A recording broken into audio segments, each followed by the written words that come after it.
prepared to be sold. Today, he's taking them to the local market, as prices have risen significantly in recent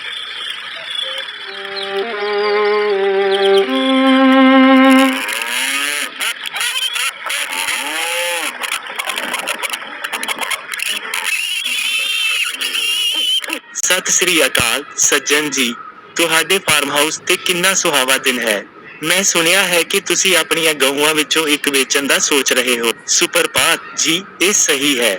ਮੈਂ ਬੈਸੀ, ਆਪਣੀ ਦੁੱਧ ਵਾਲੀ ਗਊ ਵੇਚਣ ਦੀ ਯੋਜਨਾ ਬਣਾ ਰਿਹਾ ਹਾਂ। ਅੰਦਰ ਆਓ, ਆਓ ਇਸ ਨੂੰ ਵੇਖੀਏ।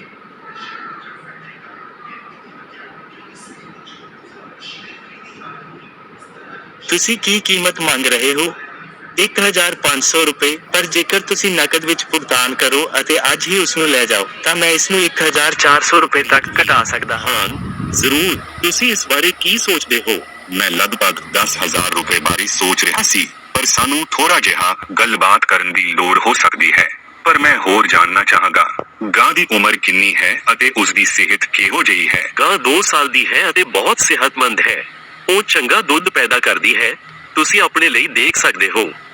ਗਾਂ ਦੀ ਗੁਣਵੱਤਾ ਨੂੰ ਧਿਆਨ ਵਿੱਚ ਰੱਖਦੇ ਹੋਏ, ਮੈਨੂੰ ਲੱਗਦਾ ਹੈ ਕਿ 12,000 ਵਾਜਬ ਹੈ। ਕੀ ਤੁਸੀਂ ਇਸ ਨਾਲ ਸਹਿਮਤ ਹੋ? ਇਹ ਵਧੀਆ ਜਾਪਦਾ ਹੈ। ਮੈਂ ਇਸ ਦੀ ਕਦਰ ਕਰਦਾ ਹਾਂ। ਅਸੀਂ ਸੌਦੇ ਨਾਲ ਅੱਗੇ ਵਧਾਂਗੇ, ਪਰ ਮੈਂ 11,000 ਰੁਪਏ ਵਿੱਚ ਖਰੀਦਣਾ ਚਾਹੁੰਦਾ ਹਾਂ। ਠੀਕ ਹੈ ਗੁਰਪ੍ਰੀਤ ਭਾਜੀ, ਅਸੀਂ 11,000 ਦਾ ਸੌਦਾ ਫਾਈਨਲ ਕਰ ਰਹੇ ਹਾਂ। ਇਸ ਲਈ ਕਿਰਪਾ ਕਰਕੇ ਮੈਨੂੰ ਪੈਸੇ ਭੇਜੋ ਅਤੇ ਇਸ ਸੁੰਦਰ ਗਾਂ ਨੂੰ ਆਪਣੇ ਨਾਲ ਲੈ ਜਾਓ।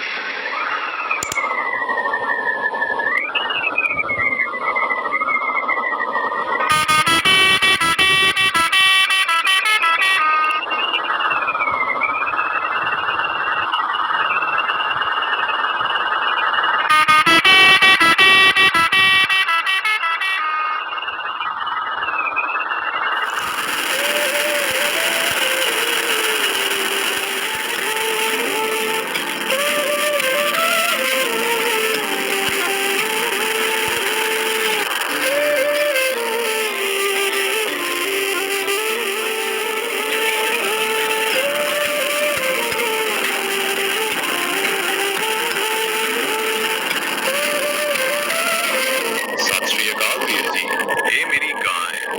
ਤੰਦਰੁਸਤ ਹੈ, ਚੰਗਾ ਦੁੱਧ ਦਿੰਦੀ ਹੈ ਤੇ ਰੋਜ਼ ਉਸ ਦਾ ਧਿਆਨ ਰੱਖਿਆ ਹੋਇਆ ਹੈ।